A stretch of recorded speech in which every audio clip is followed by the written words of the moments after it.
আসসালামু আলাইকুম। 10 মিনিট স্কুলের পক্ষ থেকে সকলকে স্বাগত। আশা করি সকলে ভালো আছেন। আলহামদুলিল্লাহ আমিও ভালো আছি। ষষ্ঠ শ্রেণীর গণিত অনুশীলনী 5 গত ক্লাসে আমরা 9 নং উদাহরণ পর্যন্ত আলোচনা করেছিলাম।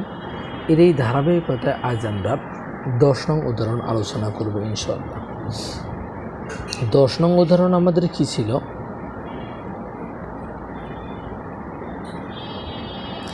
উদাহরণ 10 ছিল, শিহাব একটি দোকান থেকে 6টি কলম কিনে দোকানদারকে 50 টাকার একটি নোট দিল। দোকানদার তাকে 20 টাকা ফেরত দিলেন। শিহাব অন্য একটি দোকান থেকে প্রতিটি ওই টাকা দরে 3টি খাতা কিনল। তাহলে ক নং আমাদের বলছে যে প্রতিটি কলমের দাম x টাকা ধরে একটি সমীকরণ গঠন করো। তাহলে আমরা প্রতিটি কলমের দাম কি ধরবো?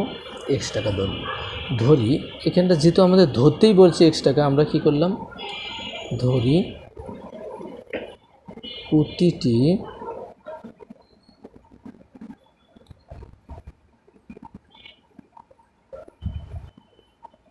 কলমের দাম x টাকা। প্রতিটি কলমের দাম কি? x টাকা। তাহলে 6টি কলমের দাম 6x। আবার 6টি কলমের মোট দাম কত হবে? অর্থাৎ 6টি কলমের দাম আমাদের কয় টাকা? 50-এর থেকে 20 বাদ দিলে কত থাকে? 30 থাকে। তাহলে আমরা এখানটা কি করব? দোকানদার, আমরা বিস্তারিত না লিখে দোকানদার কয় টাকা ফেরত দিয়েছিল? দোকানদার 20 টাকা ফেরত দিয়েছিল। তাহলে 6টি কলমের দাম যদি আমরা নির্ণয় করতে যাই তাহলে আমাদের কি হবে? আবার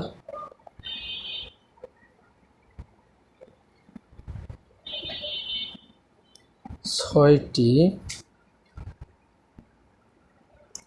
কলমের দাম মোট টাকা থেকে আমাদের মোট টাকা কত ছিল? 50 টাকা। দোকানদার ফেরত দিয়েছে কত? 20 টাকা। তাহলে কত টাকা? 30 টাকা। এই 30 টাকায় হইতেছে আমাদেরকে 6টি কলমের দাম। কিন্তু আমাদের এখন কি বলছে যে প্রতিটি কলমের দাম x টাকা ধরে একটি সমীকরণ গঠন করব আমরা। তাহলে আমরা সমীকরণ যদি গঠন করি তাহলে আমরা কি লিখতে পারি? প্রশ্ন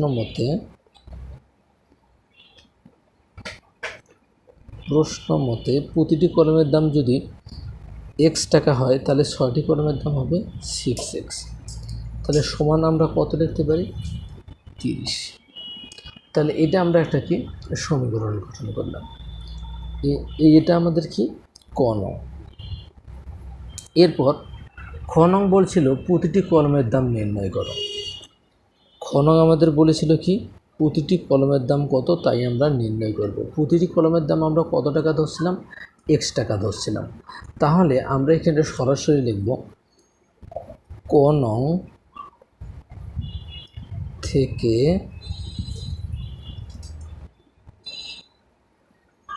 কি পাই আমরা? 6x সমান কত? 30। অ্যান্ড এক্সের দাম বের হলে আমাদের কি হবে? প্রতিটি কলমের দাম বের হয়ে যাবে। যেহেতু এক্সের সাথে 6 আমাদের গুণন আছে তাহলে উভয় পক্ষে আমরা 6 দ্বারা ভাগ করব, বা 6x ডিভাইডেড 6 সমান 30 ডিভাইডেড কত? 6। তাহলে 6 আর 6 আমরা কাটছি, 5 6 কত? 30, বা x সমান কত? 5। আমরা এই জায়গায় যে কাজটুকু করছি আমরা ডান পক্ষে নোট লিখে দিই কি? 6 দ্বারা উভয় পক্ষকে আমরা 6 দ্বারা ভাগ করেছিলাম, ভাগ করে। তাহলে x এর মান আমরা 5 পাইছি, মানে প্রতিটি কলমের দাম কত? 5 টাকা। অতএব প্রতিটি কলমের দাম কত? 5 টাকা। এটা আমাদের কি? খ নংয়ের অ্যান্সার। এরপর আমাদের গ নং বলছে 3টি খাতার দাম 6টি কলমের দামের সমান হলে প্রতিটি খাতার দাম কত? কি বলছে? 3টি খাতার দাম 6টি কলমের দামের সমান। আমার 6টি কলম কত হয়েছিল? x টাকা ছিল। তাহলে এই যে 3টি, তাহলে খাতার দাম কত হবে? 6x টাকা। তাহলে আমাদের কি বের করেছিল? প্রতিটি খাতার দাম কত। এখন আমরা এখানে লিখব 3টি খাতার দাম কত। আমরা কি খাতার দাম আমরা কত? y টাকা ধরলাম। খাতার দাম আমরা কি করলাম? আমাদের y টাকা ধরাই ছিল, আমাদের প্রশ্নে y টাকা উল্লেখ ছিল। তাহলে আমরা এখানে গ নম্বর দিতে পারি 3টি